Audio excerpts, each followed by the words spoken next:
प्रारंभ से पहले हम वाचिक जप करते हैं। राधा, राधा, राधा, राधा, राधा, राधा, राधा, राधा, राधा और ऐसा अभ्यास करते हैं कि ये कभी छूटे ना। फिर अपने आप जब अंतःकरण पवित्र होने लगता है तो उपांशु जप शुरू होता है। अंदर चल रहा है, फिर मानसिक होने लगता है। आप जान भी नहीं पाओगे कि जप कर रहे हैं, क्या कर रहे हैं। और जब पूरी एकाग्रता से बहुत काल तक मानसिक जप में स्थिर रहा जाता है, फिर जप करना ये खत्म हो जाता है, होना प्रारंभ हो जाता है। जो स्वयं चल रहा है, जैसे आपकी श्वास-प्रश्वास चल रही ना, ऐसे उसी श्वास-प्रश्वास में रम गया नाम या मंत्र, स्वयं उसे कहा जाता है अजपा, जो हम जप नहीं रहे, लेकिन स्वाभाविक चल रहा है। जैसे श्वास के साथ उसकी भावना करते-करते वो तन्मय हो गया, अब वो चल रहा है। महापुरुषों में तो इतना प्रभाव दिखाई दिया कि वो छू लिए, तो वो जड़ वस्तु भी नाम उसमें सुनाई देने लगा। पूज्य श्री तुकाराम जी महाराज कहीं भी एकांत में भजन उनकी पत्नी का नियम था बिना उनको भोग पवाए पाती नहीं थी।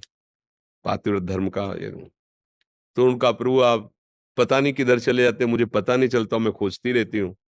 तो बोले चौराहे पर आकर कान रखना, जिधर की भूमि से बोल विट्ठल, विट्ठल, विट्ठल तो जान लेना उसी दिशा में हम हैं। ये नाम का प्रभाव।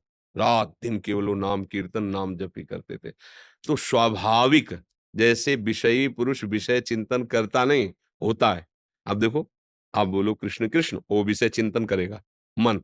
समझ रहे हो ना? क्योंकि बहुत काल से अभ्यस्त है उसमें।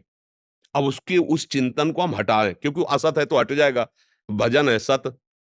अब ये जब मन चिंतन पकड़ लेगा, तो तुम्हारे हटाए भी नहीं हटे क्योंकि सत चिंतन है ना ये, वो असत चिंतन, वो हटाए नहीं हट रहा देखो कितना प्रयास, लेकिन वो हट जाएगा, क्योंकि असत है वो और ये सत है, सच्चिदानंद का नाम है और ये जब मन पकड़ लेगा अभ्यास में, फिर भजन करना नहीं होता। बोले ना कि सिद्ध पुरुष है, रोम-रोम भजन करता है, स्वाभाविक।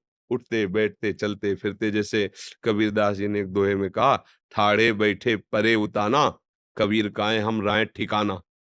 ठिकाना मतलब अपने भजन में रहते हैं, उठे, बैठे, खाए, पिए, हँसे, बोले, चले, सब हो रहा है। तो आप कहोगे कि जब बात कर रहे हो तब कैसे हो रहा है? जैसे आपको इसी समय बहुत आवश्यक है कहीं जाना और हम बात कर रहे हैं, तो आप सुन भी रहे हो, मुस्कुरा भी रहे हो, लेकिन आपका पूरा चिंतन उधर है, कब छूटे और भागें, ऐसे ही भजन होता है। वो बात कर रहा है, हँस रहा है, पर अंदर ही अंदर उसका नाम का ये कब बंद हो मैं वो चल रहा है नाम, वो चल रहा है, वो ध्यान वहीं लगाए हुए है।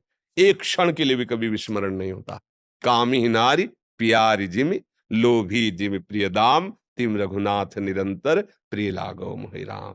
कामी पुरुष विषय का चिंतन थोड़ी करता है, उसका स्वाभाविक ऐसे भजनानंदी का भजन परिपक्व तभी माना जाता है, जब अनायास बिना प्रयास के भजन चल रहा है। सोते, जागते, उठते, बैठते, चलते, फिरते प्रभु की मूर्ति उसके सामने और नाम चल रहा है।